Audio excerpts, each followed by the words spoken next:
नमस्कार दोस्तों, दिन भर की बड़ी खबरों में आपका स्वागत है। आज की सबसे बड़ी खबरों में हम देखेंगे कि आपको पता है कोरोना वैक्सीन लगवाने के बाद क्यों होता है हाथों में दर्द, जाने क्या है इससे राहत पाने के उपाय। जी हाँ दोस्तों, एक्सपर्ट का कहना है कि कोरोना वैक्सीन लगवाने के बाद शरीर की प्रतिरक्षा प्रतिक्रिया के कारण हाथों में दर्द होता है। वैक्सीनेशन के बाद किसी भी तरह का साइड इफेक्ट का मतलब है कि शरीर की प्रतिरोधक क्षमता सक्रिय है। रिपोर्ट के अनुसार डॉक्टरों का कहना है कि कोरोना वैक्सीन इंजेक्शन के माध्यम से लगाई जाती है, यानी टीका सीधे मांसपेशियों में लगाया जाता है। ऐसे में वैक्सीन लगी हुई जगह पर हल्की सूजन की समस्या हो जाती है और इस कारण दर्द होता है। कुछ लोगों को वैक्सीन लगी जगह पर दर्द होता है और कुछ लोगों को पूरे हाथ में दर्द महसूस होता है। हालांकि इसको लेकर घबराने की जरूरत नहीं है और यह आसानी से ठीक हो जाता है। वैक्सीन लगवाने के बाद हाथों में दर्द होना सामान्य बात है और इससे परेशान होने की जरूरत नहीं है। वैक्सीनेशन के बाद होने वाले अन्य साइड इफेक्ट की तरह हाथों का दर्द भी 2 से 3 दिनों में ठीक हो जाता है। हालांकि कुछ लोगों को यह 4-5 दिन तक भी रह सकता है, लेकिन अगर इसके बाद भी दर्द हो रहा हो तो आपको तुरंत डॉक्टर से संपर्क करना चाहिए। डॉक्टर बताते हैं कि वैक्सीन का दर्द 1-2 दिनों में ठीक हो जाता है। हालांकि दर्द को कम करने के लिए कोल्ड कंप्रेस यानी ठंडी सेकाई की सलाह दी जाती है। इसके अलावा विशेषज्ञ हाथ को एक्टिव रखने की सलाह देते हैं, जिससे खून का संचार होता रहता है और दर्द में राहत मिलती है। इसके अलावा बुखार आने पर पैरासीटामोल लेने की सलाह दी जाती है, इससे भी हाथ का दर्द कम हो सकता है। और आज की दूसरी बड़ी खबर में हम देखेंगे कोरोना वैक्सीन के दोनों डोज लेने से 95% तक घट जाती है कोरोना से मौत की आशंका।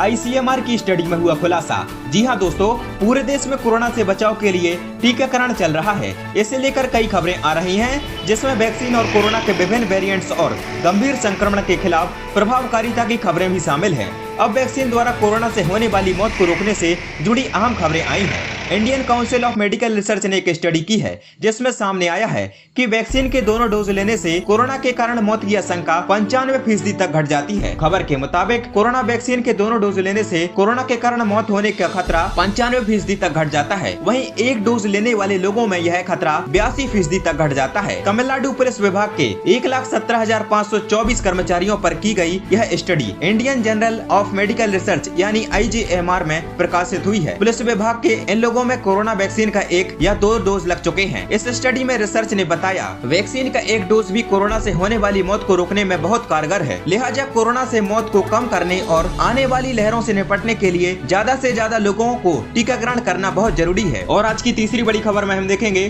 कोरोना की तीसरी लहर, लॉकडाउन और कर्फ्यू की आशंका से बढ़ेगा नौकरियां जाने का खतरा। जी हाँ दोस्तों, कोरोना की तीसरी लहर आने की आशंका ने एक बार फिर लोगों की चिंता बढ़ा दी है। डर इस बात का है कि क्या इस बार फिर अर्थव्यवस्था को चोट पहुंचेगी और लोगों की नौकरियां जाने का खतरा बढ़ गया है।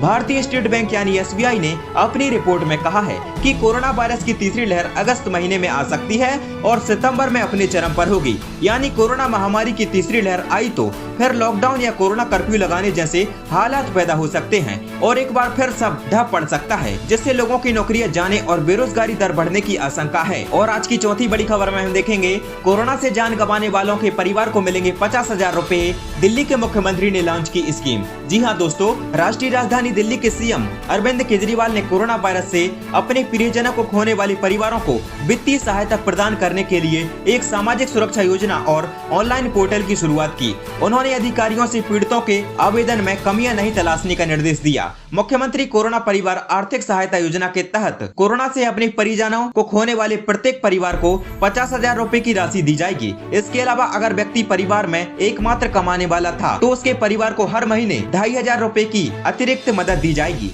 इस दौरान CM केजरीवाल ने कहा कि दिल्ली ने कोरोना वायरस संक्रमण की 4 लहरों का सामना किया है। चौथी लहर ने लगभग हर परिवार को प्रभावित किया और कई लोगों की जान ली। इस दौरान कई बच्चे अनाथ हुए।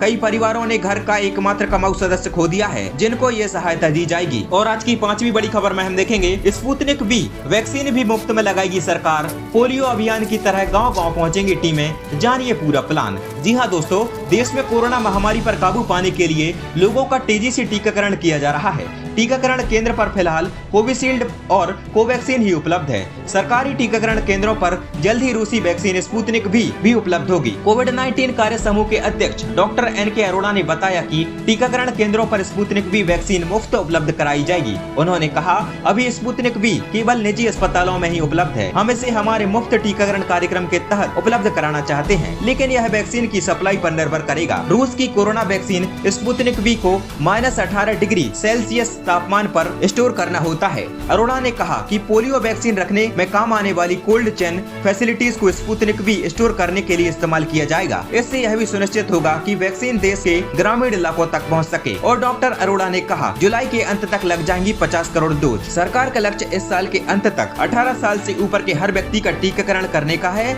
जिसमें करीब 93 करोड़ लोग शामिल हैं। और आज की छठवीं बड़ी खबर में हम देखेंगे, मंत्रिमंडल विस्तार में कास्ट फैक्टर का पूरा ध्यान। मोदी कैबिनेट में 27 ओबीसी और 20 SC ST मंत्री। जी हाँ दोस्तों, प्रधानमंत्री नरेंद्र मोदी के दूसरे कार्यकाल में पहली बार कैबिनेट का विस्तार हो रहा है और आज शाम 6 बजे राष्ट्रपति भवन में कुल 43 मंत्री शपथ ले सकते हैं। इसमें नए मंत्रियों के अलावा प्रमोट होने वाले मंत्री भी शामिल हैं। बता दें कि कैबिनेट विस्तार से पहले कई मंत्रियों ने इस्तीफा दिया है और कई मंत्रियों को प्रमोट किया जा सकता है। पीएम नरेंद्र मोदी के नए कैबिनेट में कास्ट फैक्टर का पूरा ख्याल रखा गया है। नई कैबिनेट में 27 ओबीसी, 12 SC, 8 ST, 5 अल्पसंख्यक और 27 अन्य समुदाय से मंत्रियों के शामिल होने की बात सामने आ रही है। प्रधानमंत्री के नए कैबिनेट में महिलाओं का भी पूरा ख्याल रखा गया है और कुल 11 महिलाएं मंत्रिमंडल में शामिल हो सकती हैं, जिनमें 2 कैबिनेट मंत्री हैं। मंत्रिमंडल में 9 राज्यों से महिला मंत्रियों के शामिल होने की बात सामने आ रही है, जो 9 समुदायों का प्रतिनिधित्व करती हैं। और आज की 7वीं बड़ी खबर में हम देखेंगे, कोरोना वैक्सीन लगते ही लौट आई बुजुर्ग महिला की आंखों की रोशनी,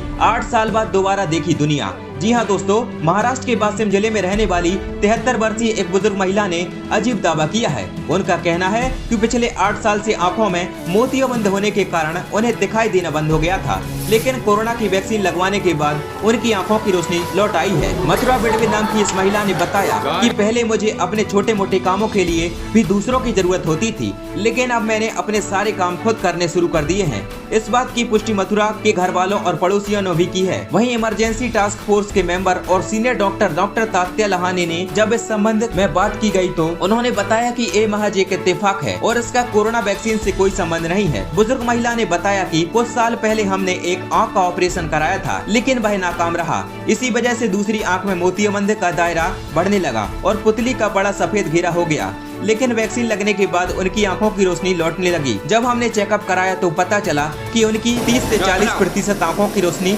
लौट आई है। चाहे ये जिस भी कारण से हुआ हो, हमारे लिए खुशी की बात है। और आज की 8वीं बड़ी खबर में हम देखेंगे, लापरवाही, पर्यटन स्थलों और पर्यटकों की भीड़ से राज्यों में फिर बढ़ेगी मुसीबतें, केंद्र ने जारी की नई गाइडलाइन। जी हाँ दोस्तों, बीते कुछ दिनों से देश के अलग अलग राज्यों में लगातार नजर आ रही लापरवाही पर केंद्र की सख्ती असर दिखाने लगी है। महाराष्ट्र, गोवा, हिमाचल, उत्तराखंड और जम्मू कश्मीर में पहुंच रहे पर्यटकों के लिए नई गाइडलाइन जारी की है। किसी राज्य ने पर्यटकों की संख्या तय करने पर विचार शुरू कर दिया है, तो किसी राज्य ने लापरवाही बरतने वाले पर्यटकों का ज्यादा से ज्यादा चालान कर उन्हें संदेश देने की व्यवस्था शुरू की है। कि सख्ती में ढील इसलिए नहीं दी गई है कि लोग लापरवाही से सड़कों पर निकलना शुरू कर दें। केंद्र सरकार के सख्त रवैये के बाद महाराष्ट्र ने कोरोना प्रभावित जिलों में न सिर्फ आवाजाही पर स्थानीय जिला प्रशासन को नजर रखने के आदेश दिया है, बल्कि बाहर से आने वाले लोगों के नाम और पते के साथ उनकी कोरोना की नेगेटिव रिपोर्ट भी जांचने के लिए कहा है। इसके अलावा बॉर्डर से लगते हुए जिलों में प्रवेश पर ही नेगेटिव रिपोर्ट दिखाने के निर्देश दिए गए हैं। महाराष्ट्र गृह विभाग के अधिकारियों के मुताबिक सबसे ज्यादा कोरोना प्रभावित जिलों में फिलहाल तो लॉकडाउन जैसी स्थिति यही है, लेकिन अब नई व्यवस्था के मुताबिक बाजारों को और जल्द बंद करने के निर्देश दिए गए हैं।